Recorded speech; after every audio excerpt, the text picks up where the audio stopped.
Dans la rubrique santé et bien-être de ce jour, nous apportons toutes les notions nécessaires sur la tendinite.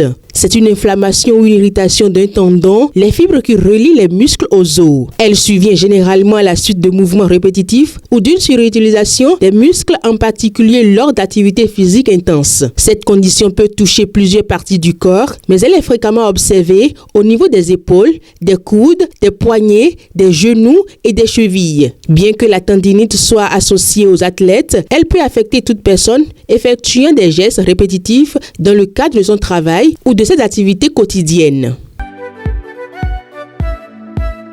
Les symptômes de la tendinite se manifestent principalement par une douleur localisée et une sensibilité autour du tendon affecté. Cette douleur est généralement aggravée par le mouvement et peut s'intensifier au fil du temps si elle n'est pas traitée. Une autre manifestation courante est l'apparition de raideurs, surtout après une période d'inactivité, comme le matin au réveil. Dans certains cas, l'inflammation peut entraîner un gonflement visible ou une légère rougeur de la peau autour de la zone touchée. La douleur peut également s'accompagner d'une sensation de faiblesse musculaire, limitant ainsi les mouvements et les performances physiques.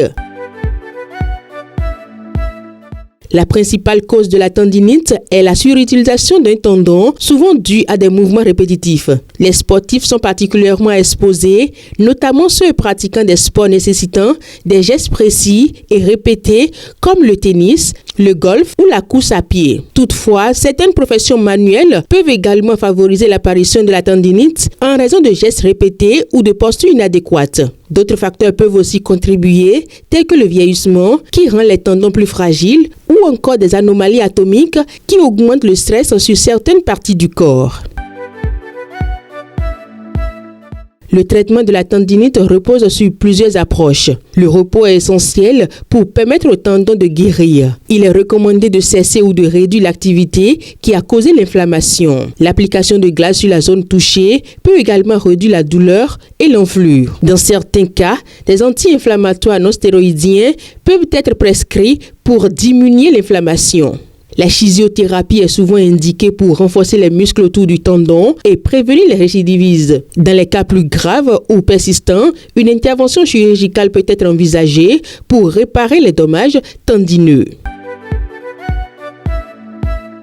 Une alimentation saine peut jouer un rôle dans la gestion de la tendinite. Certains aliments sont à éviter car ils peuvent exacerber l'inflammation. Il est conseillé de limiter les produits riches en sucre raffiné comme les pâtisseries, des sodas et les bonbons qui peuvent augmenter les niveaux d'inflammation dans le corps. De même, les aliments riches en graisses saturées et les acides gras trans présents dans les viandes transformées, les produits frits et certains snacks peuvent aggraver les symptômes. Enfin, l'alcool et la caféine doivent être consommés avec modération car ils peuvent également influencer les processus inflammatoires. Adopter une alimentation riche en fruits, légumes, poissons gras et noix peut en revanche aider à réduire l'inflammation et favoriser la guérison.